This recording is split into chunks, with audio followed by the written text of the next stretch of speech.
From the PEP Radio Newsroom, this is the hourly news blast. LGBTQ Nation is reporting at a small conference on Friday, conservative Supreme Court Justice Samuel Alito invoked marriage equality while lauding the bright future of constitutional originalism.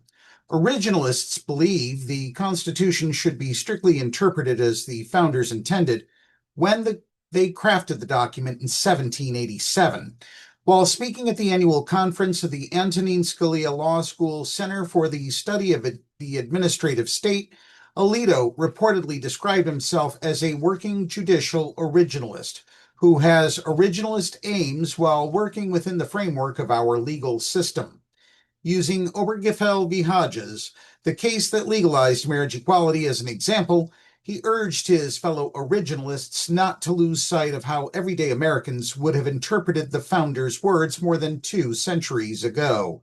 He said the answer to whether the liberty promised in the Constitution grants the right of same-sex marriage is unmistakable, regardless of how one thinks about it in relation to morality or public policy.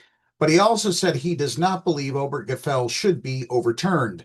The case, he said, shows that justices cannot be too quick to read certain constitutional provisions to embody broad abstract principles and to justify results that would have astonished those who framed and ratified those provisions. Obergefell is a precedent of the court that is entitled to respect afforded by the doctrine of stare decisis, Alito said. And as I said in my opinion for the court in Dobbs more than once, nothing in Dobbs was meant to disturb that decision. Alito also defended the recent Supreme Court decision that said presidents can claim immunity from prosecution for some illegal but official acts committed while in office. The case was about the current president's alleged attempt to overturn the 2020 presidential election results by inciting the January 6th Capitol insurrection. Alito said those who criticize this ruling have fallen prey to black and white originalism, which he said fails to consider the very structure of the Constitution rather than only the text. The absence of explicit constitutional text is not decisive, he said. He said some originalists also suffer from an insecure mindset in which they worry that when cases go their way, it will seem as though they are engaging in judicial activism. He emphasized that originalists should be willing to shift their thinking on certain matters if they yield results that make no sense. Does that include slavery and women being allowed to vote and the direct election of senators? And how about prohibition? Should we return to a time prior to 1919? Where do you come down on all of this, Samuel, huh?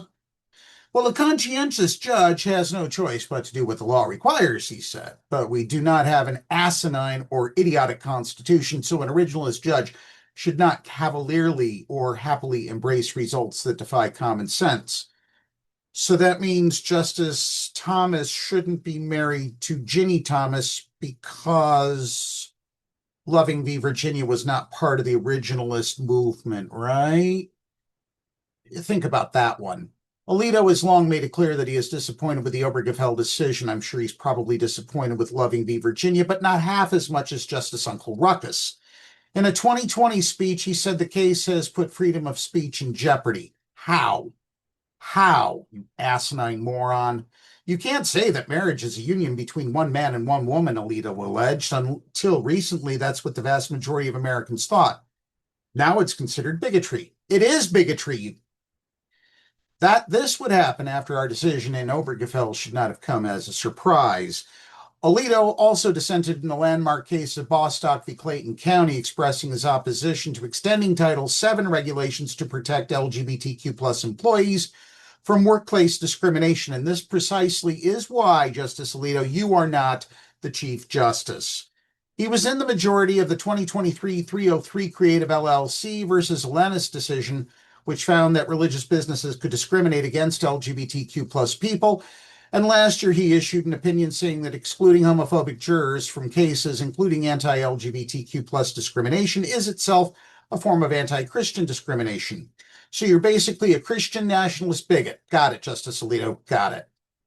That's News Blast this hour. To be clear, nothing under Pennsylvania law specifically protects marriage equality. We must continue to defend this right at the state level.